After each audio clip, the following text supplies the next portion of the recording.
Finally, this man finds a young girl. He goes to ask his father to accompany him to meet the girl and the family of the girl. The girl comes to meet the young man with his father. His father snatches some looks at the young girl. They go out after the meeting. The father tells the son, this girl is not good for you.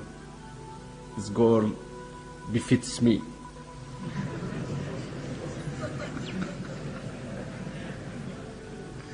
No, you shouldn't.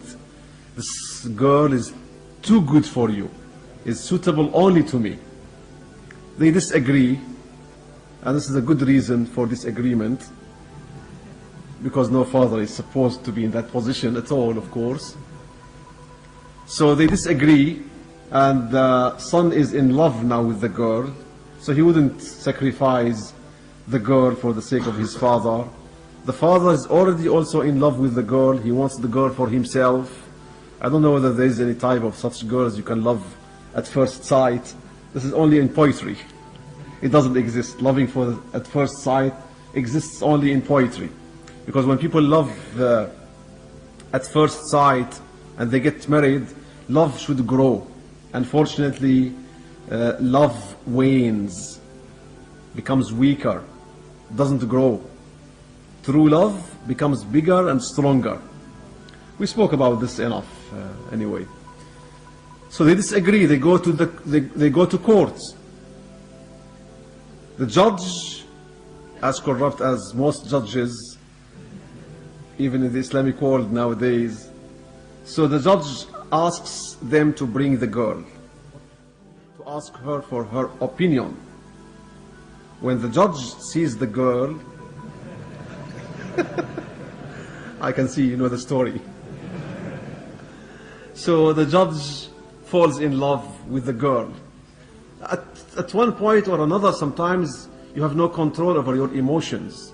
I told you this is just an imaginary figure, because it's only in the story. It exists in the story for the purpose of the story. But in reality, it doesn't exist. So the judge says, this girl is not good for any of you.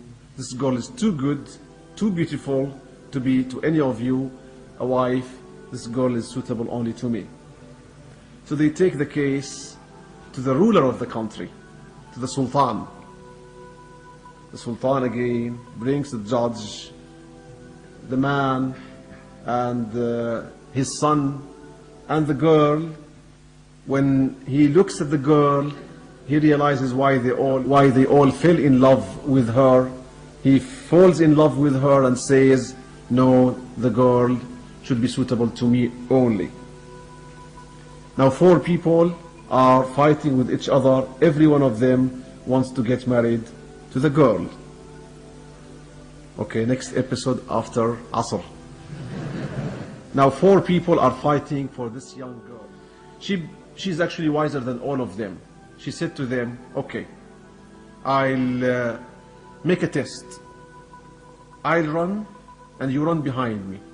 The first person who catches me, I'll be his wife. So they all run and she runs. She runs and they're running behind her. She disappeared from their eyesight. She's running so fast. All of a sudden, they came, they saw a big hole. Dark and deep. And they saw the girl standing there in the hole, and 4 of them are up, looking at her down. She was telling them, I am the dunya and this is your grave.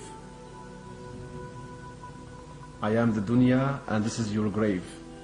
It's all metaphorical and symbolic to show how we are running behind the dunya, brothers and sisters.